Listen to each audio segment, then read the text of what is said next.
A paz do Senhor. Lucas, no capítulo 1, e o versículo 26 diz assim: E no sexto mês foi o anjo Gabriel enviado por Deus a uma cidade da Galileia chamada Nazaré, a uma virgem desposada com varão, cujo nome era José, da casa de Davi, e o nome da virgem era Maria. E entrando o anjo onde ela estava, disse: Salve, agraciada, o Senhor é contigo, bendita és tu entre todas as mulheres. Versículo 21. Eis que em teu ventre conceberás e darás luz a um filho, por-lhe-ás o nome de Jesus. Este será grande e chamado Filho do Altíssimo, e o Senhor, Deus, lhe dará o trono de Davi, seu pai. E o 33. E reinará eternamente na casa de Jacó, e o seu reino não terá fim. Vamos pensar um pouco a respeito do nascimento de Cristo, o nascimento de um rei.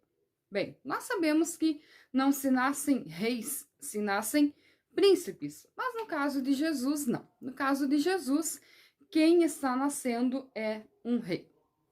As profecias bíblicas, elas apontam para um reino vindouro que iniciaria com o cumprimento de uma promessa, e esse ao qual o Senhor designou para que fosse o Rei eterno, não apenas um rei físico, mas um rei eterno. Esse seria Jesus Cristo. O seu reino se dá como? O seu reino começa como? Com profecias no Velho Testamento. Nós temos Isaías que profetizou, nós temos outras profecias, muitas do Velho Testamento, que eu não vou entrar em detalhe. Mas no tempo determinado, a Bíblia diz que um anjo aparece a uma adolescente chamada Maria. E ele chega até ela e diz: Salve, ó agraciada, bendita sois vós entre todas as mulheres. E a Bíblia diz que ela se assusta a princípio, lembrando que Maria não era uma mulher velha ou madura, ela era uma adolescente, ela estava desposada. O que é o termo desposado? Era o noivado dos tempos antigos. O moço ia até a casa da moça, fazia uma declaração de amor, ela assinava um contrato de casamento, ele voltava e dentro do período de um ano ele iria trabalhar para que ele pudesse ter a sua casa, a sua vida, tudo preparado para então ele buscar essa moça para ela morar com ele. Nesse intervalo, o anjo aparece até Maria, lembrando que ela era virgem, que não se tinha relações sexuais antes do casamento, e ela aceita o propósito de Deus. Primeira parte que eu fiquei pensando sobre o fato de uma adolescente assumir tal responsabilidade e aceitar a vontade de Deus sobre a sua vida. Bem, a história vai acontecendo de que forma? Quando José fica sabendo que ela está grávida, ele fica confuso e a Bíblia diz que secretamente no seu coração ele pensou em deixá-la, já que ele não houvera tocado em Maria. Mas um anjo aparece. Interessante que, como é um plano divino, nós temos um anjo que vai intervir em várias situações e vai falar com José em sonhos. Um anjo aparece para ele e explica para ele. Aí ele compreende o plano, porque não é só Maria que faz parte do plano, é José também. E então ele fica com Maria. E aí a Bíblia diz que tem um recenseamento ali, César Augusto, e eles precisam ir até Belém. Por que até Belém? Porque a profecia bíblica dizia que eles iriam até Belém e lá nasceria Jesus Cristo. Você conhece a história. Quando eles chegam, não se tem lugar nas hospedarias, claro, se todo mundo estava vindo, estava tudo lotado, estava tudo cheio. O que eu quero que você pense? Sendo Jesus o Filho do Eterno, sendo ele nascido em um tempo determinado e projetado por Deus, porque ele iria nascer em uma estrebaria? Isso aqui foi algo proposital. Ainda que a gente possa dizer que as pessoas não tinham seu coração aberto, não receberam Jesus, não compreenderam quem era. Podemos dizer tudo isso sim, mas isso foi proposital. Quem precisa de pompa, honra e demonstrar o que não é somos nós. O Filho de Deus não precisa impressionar ninguém no seu nascimento. Mas o nascimento de Cristo é o momento mais magnífico da história humana. O nascimento de Cristo é o momento mais lindo de tudo que já aconteceu, da criação, do que Deus formou com as suas palavras, de tudo que foi maravilhoso no mundo. O nascimento de Cristo é o momento mais magnífico da história. Por quê? O que é Natal? Natal significa nascimento. O que é Natal? Nós comemoramos com belas decorações, nós comemoramos nos presenteando, fazendo os nossos rituais e fazendo um culto muito bonito, com formalidades. No mundo inteiro se comemora o Natal. Mas o que é o Natal, afinal? O Natal é o Verbo de Deus encarnado. É o Cristo que vem até a Terra para iniciar um trabalho, um propósito do quê? De redenção para a humanidade. Então é um dos momentos mais lindos da humanidade. Só que o nascimento de Cristo vai implicar algumas coisas. Bem, eles vão até Belém, não encontram um lugar. Lá Jesus irá nascer entre os animais, em uma manjedoura. Aí se cumpre a palavra que diz: e acharei o menino deitado em panos, deitado numa manjedoura, envolto em panos. Tudo isso aconteceu. Bem, Jerusalém a Belém dava entre 8 e 10 quilômetros, porque lembrando que no tempo bíblico as estradas eram outras, então hoje em linha reta ou com as estradas que tem hoje, então pode que tenha uma divergência na questão da distância. Alguns dizem 7 quilômetros, alguns dizem 9, alguns dizem 10, não importa. O que importa é que era muito perto. E quem está em Jerusalém? Os sacerdotes, os escribas, os saduceus, os fariseus. Nós temos aquelas pessoas que examinavam a Torá. Nós temos aquelas pessoas que eram mestres, que eram peritos, que eram pessoas conhecidas, mas eles não entenderão que Jesus está nascendo no tempo determinado. Bem, quando Jesus nasce, acontece algo muito lindo. O que acontece quando Jesus nasceu? A Bíblia diz que os anjos aparecem no céu, o mundo espiritual se manifesta, os pastores estavam no campo e eles ficam assustados, eles ficam apavorados com o que estava acontecendo. E então o anjo diz para eles: não temam, é momento de alegria, o Salvador nasceu, o Redentor nasceu. E nós temos os magos, que têm tudo para ser astrólogos, que estudavam os astros, que isso já é uma prática antiga da Babilônia. Eles compararam a sua crença, o estudo dos astros, com a profecia. E eles seguem a estrela para vir até Jesus. O momento de Jesus é tão magnífico, olha só. Jesus veio para unir os povos. Jesus veio para trazer paz, alegria, salvação, união. Quando Jesus nasceu, você vê uma fusão do mundo espiritual com o mundo físico.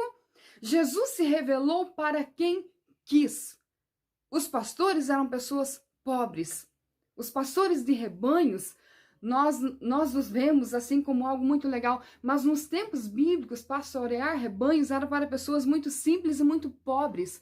Jesus, através dos anjos, se revelou para os pobres, se revelou para os pagãos, se revelou para quem quisesse entender e buscar a sua presença. Bem, os magos vêm até Jerusalém. Quando eles chegam até Jerusalém, aí entra alguém na história chamado Herodes. A Bíblia fala de 4 Herodes. Esse Herodes era Herodes o Grande. Quem era Herodes? Herodes era o governador da Judéia, era um homem importante.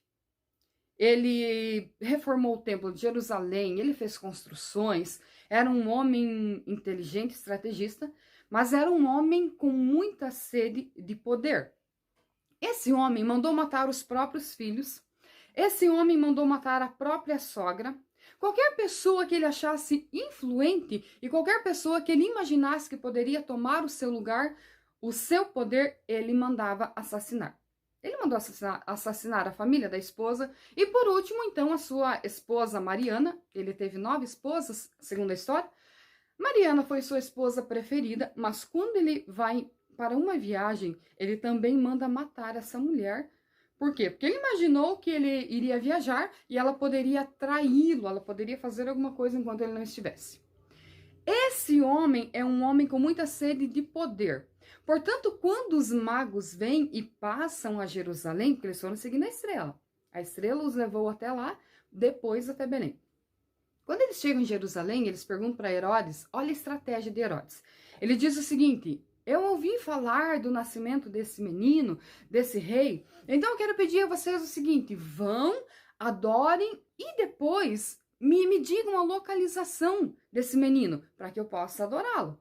E a Bíblia deixa claro que ele não está a fim de ir adorar, ele está a fim de matar esse menino, porque Herodes, assim como muitos no decorrer da história, não olham para Jesus como o Filho de Deus, como alguém amoroso, e enfim, eles olham para Jesus como uma ameaça. E ameaças a gente faz o quê? A gente elimina. Esse ódio e essa sede de poder, junto com a orientação de Satanás, vão fazer com que Herodes tente matar esse menino. Mas nós não podemos nos esquecer que esse menino é o Verbo encarnado. Ele irá morrer no tempo em que o próprio Deus determinou e irá permitir. Enquanto esse momento não chega, é momento de alegria, é momento de celebração, é momento de cumprimento de promessa. Promessa de que ele seria o rei eterno, que ele regeria as nações, que o seu reinado não teria fim. Bem, vamos relembrar. Os pastores celebram seu nascimento. Os reis magos celebram seu nascimento. Ainda que os reis magos, você tem que entender que eles não chegam até Jesus ali quando Jesus acabou de nascer. Eles vieram seguindo a estrela. Então, diz a história que ele aproximadamente uns 2 anos até eles chegar, eles oferecem ouro, incenso, mirra. Aqui nós temos o ouro representando a realeza, nós temos o incenso representando a adoração, e nós temos a mirra também, que representará o seu futuro martírio, glória e poder. Bem, quando os magos conhecem Jesus, oferecem todas essas coisas, eles dormem e um anjo aparece para eles e diz o seguinte: não volte pelo mesmo caminho, vocês devem voltar por outro. Perceba que esses homens são orientados por Deus. Então, quem é que está cuidando desse menino? O próprio Deus, porque o plano irá se realizar independente se as pessoas queiram ou não. Os magos vão embora. Quando Herodes descobre, ele se sente traído e ele fica muito irado. Quando você pensa na ira de Herodes para eliminar alguém que ele vê como uma ameaça, você tem que lembrar que ele matou os próprios filhos, a própria família, a própria esposa. Então você imagina o ódio desse homem. Aí ele faz uma conta mais ou menos junto com os seus conselheiros, com os seus magos, e eles chegam ao ponto que esse menino tem aproximadamente 2 anos. Por isso que ele manda matar todas as crianças abaixo de 2 anos. Acontece uma matança, uma tristeza muito grande. Só que nesse meio, o anjo aparece a José e diz: vai para o Egito. Porque existe uma ameaça contra esse menino. Eles vão para o Egito. Quando eles estão no Egito, passa um tempo, Herodes morreu. O anjo novamente orienta José e diz: agora você pode voltar. José irá voltar e ele irá para onde? José irá para Nazaré. Ali Jesus vai viver até os seus 30 anos, mais ou menos. Jesus fica em Nazaré. Ali ele passa a infância dele, ali tem aquele episódio de quando eles vão para o templo, em que Jesus está conversando lá, e posteriormente, quando Jesus inicia o seu ministério, aí ele vai para Cafarnaum. O que nós devemos de pensar e compreender a respeito do Natal? Primeiro, Natal significa nascimento. Segundo, foi o episódio mais maravilhoso e marcante na Terra, porque é o Filho de Deus que deixou a glória, o poder. Ele se esvaziou do que ele tinha. Você tem que lembrar que céu é outra dimensão, nós só compreendemos as coisas da terra. Ele esvaziou-se de si mesmo e ele tomou a forma humana. Isso é Natal. Por que Jesus tomou a forma humana? Por que ele viveu entre nós, entre as pessoas, entre a humanidade? Para fazer conhecido entre os homens o reino do seu Pai. Para fazer conhecido entre nós as palavras do seu Pai. Conforme o tempo passa, ele inicia seu ministério. Jesus sempre revela o Pai. Ele diz, eu e o Pai somos um. Quem me conhece, conhece o Pai. Ele sempre está revelando o Pai. O que significa Cristo? Significa ungido. Ele foi ungido para uma missão. De nada adiantaria ele ter nos criado e nos deixado aqui nessa terra, nessa vida, e ele ficar lá no céu apenas dando orientação. Não. Ele veio aqui, ele viveu como um de nós, ele sofreu como um de nós, ele sentiu como um de nós. Com qual objetivo? Redimir a nossa alma. O tempo passa. Por que Jesus nasceu? Jesus nasceu para ir para a cruz. Não tem como falar do nascimento dele sem lembrar da cruz. Ele nasceu para isso. Aí ele morreu, ele cumpriu o seu propósito de redenção, voltou ao céu e aqui estamos nós. Por que celebrar o Natal? Porque relembramos o início de todo esse processo lindo e maravilhoso. Bem, Jesus nasceu 25 de dezembro? Não. É uma data aproximada. Muitos países comemoram o aniversário de Jesus em janeiro, em março, não importa. O que importa é que ele nasceu, ainda que nós não saibamos o dia certo, não saibamos a data certa, mas o que importa é que ele nasceu. O que acontece hoje? Agostinho de Hipona disse o seguinte, Jesus pode nascer 1000 vezes, mas ele precisa nascer uma vez no teu coração. Se eu e você deixar Jesus entrar, nascer no nosso coração, vai acontecer algo semelhante ao que aconteceu há mais de 2000 anos atrás no seu nascimento. O que aconteceu lá? O céu se revelou, os anjos falaram, os anjos cantaram, houve uma fusão entre o reino espiritual com o mundo físico. Quando eu e você aceitarmos Jesus no nosso coração, os anjos cantarão dentro de nós. Acontecerá uma fusão do mundo espiritual com o mundo físico. O nosso coração vai desfrutar como naquela noite os pastores desfrutaram de alegria, de gozo, de boas novas, e nós teremos então uma nova motivação para viver. Deixe Jesus entrar no teu coração. É errado? É pecado comemorar o Natal? Não. Mas assim como nós temos a nossa casa, na nossa cidade, uma decoração bonita, uma preparação para o Natal, nós vamos lembrar que o Natal é nascimento, é verbo encarnado. Jesus veio para redimir, salvar, regenerar, resgatar todos aqueles que o aceitam como Salvador. Deixe ele entrar no teu coração.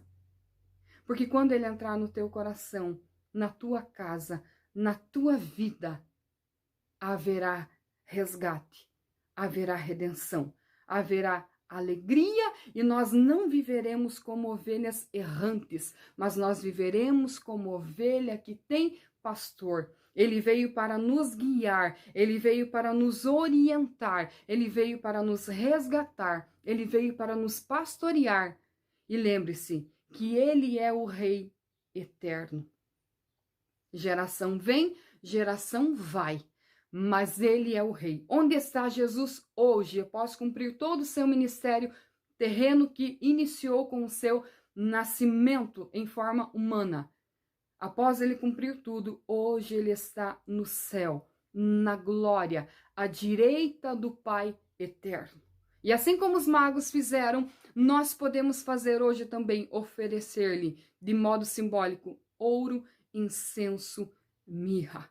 Podemos dar-lhe glória, adoração e reconhecimento eterno ao seu nome, que é sobre todo o nome. Reconhecimento eterno ao seu poderio, à sua glória, à sua majestade. E sabe o que é lindo? Hoje nós o adoramos em espírito, mas um dia nós o veremos face a face e estaremos para sempre com o nosso Senhor. Mas eu encerro dizendo para você o seguinte: não seja como os membros da antiga religião, que conheciam a história, que tinham as profecias, mas não reconheceram Jesus. Eu e você precisamos reconhecê-lo, não apenas saber da história, como os mestres, os escribas sabiam, os saduceus sabiam, os sacerdotes sabiam, mas não o adoraram. Eu e você precisamos não apenas conhecer, mas adorá-lo em espírito e em verdade. Isso é Natal. Que Deus te abençoe em nome de Jesus.